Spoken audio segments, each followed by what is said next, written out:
Hello అండి, ఈ వంట మీకు అందరికీ కూడా తెలిసే ఉంటుంది. కానీ ఇది ఈజీగా ఎలా చేసి పెట్టుకుందాం అనేసి అయితే తెలియదు అనుకుంటా.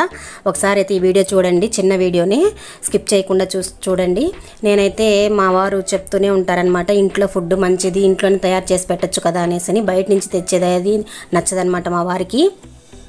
సరే, దానికోసం అయితే నేను ఇంకా ఇది నెలగా చెప్తున్నారనమాట సున్నుండలు చేయమని చెప్పి. నేను ఇంకా ఎలా చేయాలా ఏమనుకుంటూ ఇంట్లో పైన వర్క్ జరుగుతూ ఉంది, ఇంట్లో పని ఇట్లా ఏదో పిల్లలకు వంటలు స్కూల్కి ఇట్లా చేసుకొని పెట్టడమే, ఇవే పనులు సరిపోతూనే ఉన్నాయనేసి అనుకుంటూ ఉంటే ఇంకా ఇట్లా కాదు చేసేద్దాం ఒక రోజు అనేసి నేను మొన్న ఒక రోజు అయితే చేశానండి. ఇది ఉద్దిపప్పు అయితే 2 కేజీలు తీసి బాగా దూరగా వేయించుకున్నాను. 1 కప్పు నువ్వులు ఎత్తుకున్నాను, బాగా వేయించుకున్నాను అనమాట. 4 ఎలాచీలు వేసుకున్నాను, 1 ముద్ద బెల్లం వేసుకున్నానండి. కావాల్సినంత తీపి వేసుకోవచ్చు మీరు. మంచి నూనె నెయ్యి కాంచి పెట్టుకున్నాను అనమాట వేడివేడిగా. ఒకరోజు అయితే రోట్లో దంచే పని లేకుండా, మిక్సీకి వేసే పని లేకుండా ఈజీగా అయితే చేసుకోవచ్చండి. మిషన్కి అయితే తీసుకొని అదే పిండి మిల్లు కొట్టిస్తారు కదా, అక్కడ తీసుకొని పోయి కొట్టించానమాట. బాగా మిల్లు ఆడించుకొని పొడి నున్నగా చేసుకొచ్చాను.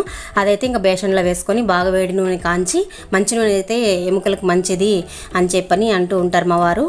ఆ హెల్త్కి కూడా చాలా మంచిది కదా, దానివల్ల ఉపయోగాలు కూడా చెప్తానండి. ఇంకా ఈ విధంగా అయితే కావాల్సినంత నెయ్యి వేసుకొని, తగినంత మంచి నూనె వేసుకొని ఇలా వంటలు అయితే పట్టుకున్నాను అనమాట. నువ్వుల పిండి అయితే నేను మిక్సీకి వేసాను అనమాట, అదొక్కటి. మిగతా ఉద్దిపప్పు అయితే పొడి కొట్టించుకొని వచ్చానండి. ఈ విధంగా అయితే బాగా మిక్స్ చేసేసుకొని కొద్దిగా పిండి అయితే లోపల ఫ్రిడ్జ్లో పెట్టుకున్నాను. ఇట్లా వంటలు అయితే చేసి తగినంత వంటలు చేసి పిల్లలకి ఇస్తే చాలా బాగుందని చెప్పి తిన్నారు.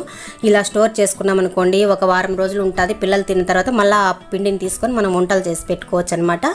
ఈ విధంగా అయితే చేసి పెట్టారండి స్వీట్ అయితే, సున్నుండలు ఈజీగా. ఒకసారి మీరు ట్రై చేయండి నచ్చితే. ఇక హెల్త్ బెనిఫిట్ అయితే మనకు ఉద్దిపప్పు వల్ల ప్రోటీన్, ఐరన్ ఎక్కువగా ఉంటుంది, మనకు బలాన్ని ఇస్తుంది అనమాట ఎముకలకి. ఇక నువ్వులైతే కాల్షియం అధికంగా ఉండి బలాన్ని ఎక్కువగా ఇస్తుందన్నమాట. దీనిలో ఒమేగా 3 ఫ్యాట్స్ యాసిడ్ ఉండటం వల్ల గుండెకు మంచిది. బెల్లం రక్తశుద్ధి చేయడంలో సహాయపడుతుంది, జీర్ణక్రియ మెరుగుపరుస్తుంది, శరీరంలో హిమోగ్లోబిన్ స్థాయిని పెంచుతుంది. మంచి నూనెలో అవసరమైన ఆరోగ్యకరమైన కొవ్వు పదార్థం అయితే ఉంటుంది. గుండెకు ఆరోగ్యానికి మంచిదన్నమాట. తక్కువ క్యాలరీలతో ఉంటుంది, నియంత్రణ సహాయపడుతుంది బరువుకి. మీరు కూడా ఈ హెల్తీ వంటకాన్ని ట్రై చేసి ఎలా ఉన్నదని కామెంట్ చేయండి. మరొక వీడియోతో మళ్ళీ కలుస్తా. బాయ్ అండి.